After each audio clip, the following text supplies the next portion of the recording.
A arrogant VP deleted a network architect's bonus right before a multi-billion-dollar corporate merger, thinking a global IT team could replace him. He had no idea that 48 hours later, the entire global banking network would lock down, waiting for a security token that was currently sitting in a box in that architect's living room. The trading floor of Vanguard Global Holdings was dead silent, save for the hum of hundreds of dual monitor setups. It was 9 p.m. on a Friday. For the past 6 months, Marcus, the corporate conglomerate's brilliant lead network architect, had lived on black coffee and 3 hours of sleep. He was finalizing the core routing backbone for a massive infrastructure merger between Vanguard and its largest competitor, a multi-billion-dollar deal set to finalize on Monday morning. The heavy glass door to the executive suite swung open. Julian, the senior vice president of infrastructure, stepped out. He was a textbook corporate climber in a tailored 3-piece suit, checking his gold watch with an air of unearned superiority. "Marcus," Julian said, throwing a thin folder onto the desk. "The board just approved the final budget for the merger transition. We had to make some structural adjustments to optimize our capital expenditure." Marcus didn't look up from his terminal immediately. He finished typing a complex firewall policy, then turned his chair. He opened the folder. His eyes skimmed the corporate jargon until they hit the bottom line. His promised 15% equity retention bonus for successfully migrating the global data centers had been completely deleted. "Julian, this isn't what we agreed on," Marcus said, his voice dropping into a cold, dangerous calm. "I've spent the last 180 days hard-coding the secure communication tunnels between both banks. Without this architecture, their legacy mainframes won't even see each other on Monday." Julian offered a patronizing, razor-sharp smile. "Marcus, let's be realistic. You're a brilliant engineer, but Vanguard has a global IT team of 3,000 people. The code is on our servers, the architecture is documented, and your salary is well above market rate. We don't need to pay out millions in equity for routine infrastructure deployment." Julian leaned down, resting both hands on Marcus's desk, his eyes narrowing.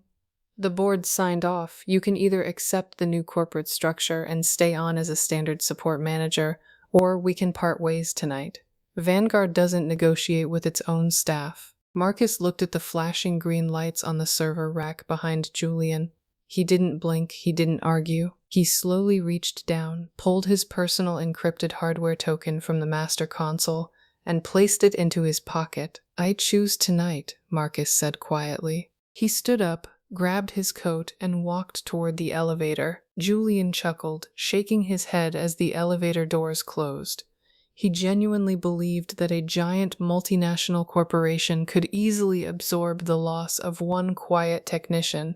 He had no clue that Marcus hadn't just built the network. He had encrypted the entire global cross-routing framework using a unique security protocol that required a live validation loop from his personal hardware token every 48 hours.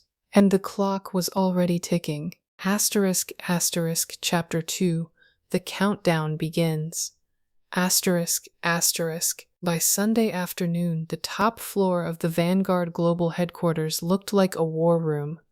The official merger announcement was scheduled for 8 a.m. Monday, right when the New York Stock Exchange opened. Julian stood at the head of the boardroom table, a pristine, untouched catering tray behind him, as 12 senior database administrators stared blankly at a wall of projection screens. Every single monitor showed the same flashing amber error message. "Cross-domain synchronization interrupted. Cryptographic token out of sync." "What do you mean we can't force the migration?" Julian slammed his palm onto the mahogany table. "We have 3,000 IT specialists on the payroll across 4 continents. Pick a team and override the security protocol." The global director of infrastructure, a exhausted engineer named Dave, rubbed his eyes. Julian, you don't understand. Marcus didn't just write standard firewall rules. He deployed a dynamic, multi-layered zero-trust architecture to bridge both banks' mainframes. The entire routing core updates its encryption keys every hour. Dave pointed a shaking finger at the main display code. Every 48 hours, the master security core requires a hard physical confirmation from a localized security token. It's an isolated hardware key. Marcus carried that key out of this building on Friday night. If that token doesn't ping the network by midnight tonight, the entire cross-routing database will automatically assume a hostile corporate breach occurred and purge all cached encryption keys. Julian's throat went dry. So, reset the root password, wipe the servers and restore from Friday's backup? If we wipe the servers, we lose 6 months of unmapped transaction ledger data from the acquired bank, Dave said, his voice flat. That kills the merger instantly. On top of that, without the validation loop, the system locks out all trading terminals. On Monday morning, Vanguard won't just be unable to merge, our own traders won't even be able to log in. We will be losing $80 million an hour. Julian looked at his watch. It was 4:15 p.m. The 48-hour countdown was exactly 7 hours and 45 minutes away from hitting zero. He unbuttoned his collar, pulled out his phone, and opened his contacts. His fingers hovered over Marcus's name. The corporate power dynamic had completely shattered in less than 2 days, and Julian was about to make a call he never thought he'd have to make. Zazivanya. Julian thought he could hide behind corporate lawyers, but now he's counting down the hours until an $80 million an hour blackout. If you think Julian got exactly what he deserved, drop a comment below and hit that subscribe button so you don't miss the final confrontation. The countdown is running out. Chapter 3. The Panic Call. Marcus was sitting on his patio, slowly drinking a cup of coffee and listening to the rain, when his personal phone began to vibrate on the glass table. The caller ID read, Julian, Vanguard Executive. Marcus let it ring all the way to voicemail. 10 seconds later, it started ringing again. This time, Marcus picked it up but didn't say a word. Marcus, thank God you answered. Julian's voice burst through the speaker, completely stripped of its usual corporate polish. He was speaking fast, breathing heavily, the background noise of the panicked Vanguard boardroom bleeding into the call. Look, we have a major synchronization error on the main server rack. The migration script is stuck in a validation loop, and Dave says it's looking for your local token. We need you to remote into the system and bypass the hardware check immediately.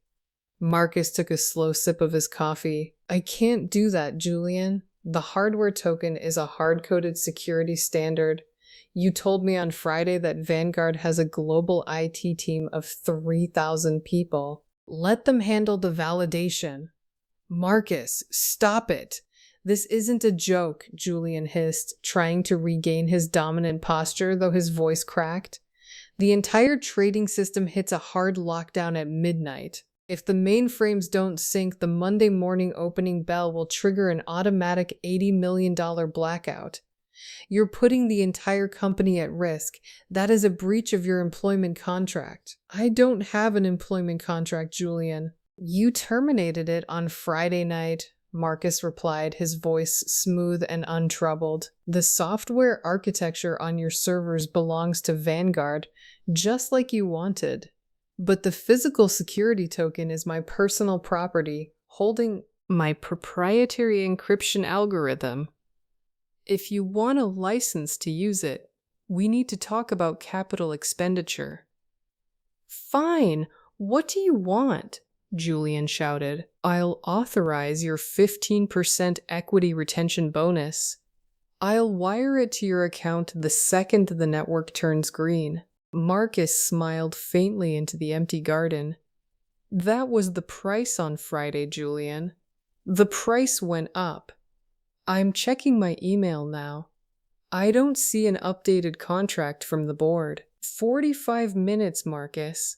I'll get the CEO to sign off on the original bonus, Julian pleaded. The original bonus is off the table, Marcus said coldly. If you want me to bring the token back to the data center before midnight, I want a full partner stake in the infrastructure division, a guaranteed seat on the technology board, and your immediate resignation for gross mismanagement of corporate assets.